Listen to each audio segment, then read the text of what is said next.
Assalamualaikum warahmatullahi wabarakatuh. Saya Ahmad Firdaus dari kelas Prodi PAI kelas 1C. Di sini saya akan mengerjakan tugas membaca dari Bapak dosen Fikri Farihin. Di sini saya akan menjelaskan tentang pengertian Hizbut Tahrir. Pengertian dan sejarah kemunculan Hizbut Tahrir. Hizbut Tahrir adalah sebuah partai politik yang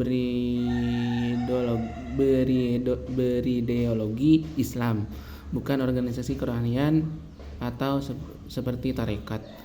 Bukan pula lembaga ilmiah ataupun lembaga akademis, dan juga bukan lembaga sosial. Dua, ideologi Hizbut Tahrir. A. Mengadopsi ideologi Mu'tazilah. Pada masa pemerintahan Bani Umayyah lahir gerakan revivalis yang dipelopori oleh Ma'bad bin Khalid al-Juhani, penggagas ideologi Qadariyah yang berpijak pada pengingkaran qada dan qadar Allah. Ideologi ini menjadi embrio lahirnya sekte Mu'tazilah. B. Qadar dan ilmu Allah. Taqiyuddin al-Nabhani berkata, qad warada al-iman bil qadari fi hadis Jibril fi ba'di riwayah faqad jaa qala wa qad tu'minu bil qadari khairihi wa syarrihi illa annahu khabara ahadin ilawatan ala anna al-murad bil qadari huna ilmullah. Walaisal qada wal qadar alladhi huwa mawdhi'u khilafin fi fahmihi, yang artinya telah datang keimanan dengan qadar dalam hadis Jibril menurut sebagian riwayat, di mana Nabi Muhammad SAW bersabda, dan kamu percaya dengan qadar baik dan buruknya. Hanya saja hadis ini tergolong hadis ahad atau presumptif, di samping yang disebut dengan qadar di sini adalah ilmu Allah, dan bukan qada dan qadar yang menjadi fokus perselisihan dalam memahaminya. C. Kemaksuman para nabi.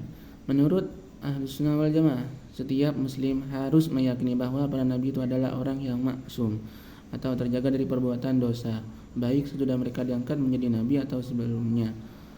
Namun keyakinan ini berbeda dengan keyakinan Hizbut Tahrir. Dalam hal ini, Syekh Taqiyuddin al-Nabhani berkata dalam salah satu kitabnya Primer Hizbut Tahrir, yang artinya hanya saja keterjagaan para nabi dan rasul itu terjadi sesudah mereka menjadi nabi atau rasul dengan memperoleh wahyu. Adapun sebelum menjadi nabi dan rasul, maka sesungguhnya bagi mereka boleh terjadi perbuatan yang terjadi pada manusia biasa, karena keterjagaan itu hanya bagi kenabian dan kerasulan.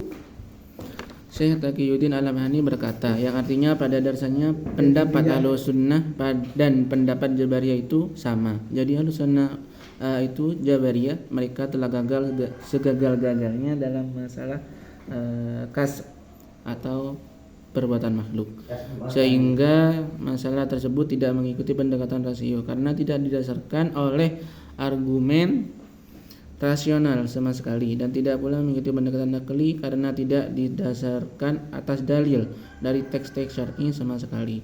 Masalah kasab tersebut hanyalah usaha yang gagal untuk menggabungkan antara pendapat Mu'tazilah dan pendapat Jabariyah. Pengingkaran siksa kubur. Di antara keyakinan pendapat setiap muslim adalah meyakini adanya siksa kubur. Hal ini seperti ditegaskan oleh Imam Abu Ja'far Tahawi dalam Al-Aqidah Al-Tahawiyah berikut ini, yang artinya kami beriman kepada malaikat maut yang diserahi mencabut roh semesta alam, dan beriman kepada siksa kubur bagi orang yang berhak menerimanya. F. Mengkafirkan kaum muslimin. Sikap yang paling baik dalam menghadapi suatu persoalan adalah sikap moderat, netral, dan tidak berlebih-lebihan. Sikap demikian ini akan dapat mengantar seorang untuk mengambil keputusan secara bijak, adil, berimbang, dan tidak memihak. Sekian dari saya, kurang dan lebihnya saya mohon maaf. Dengan diakhiri, wassalamualaikum warahmatullahi wabarakatuh.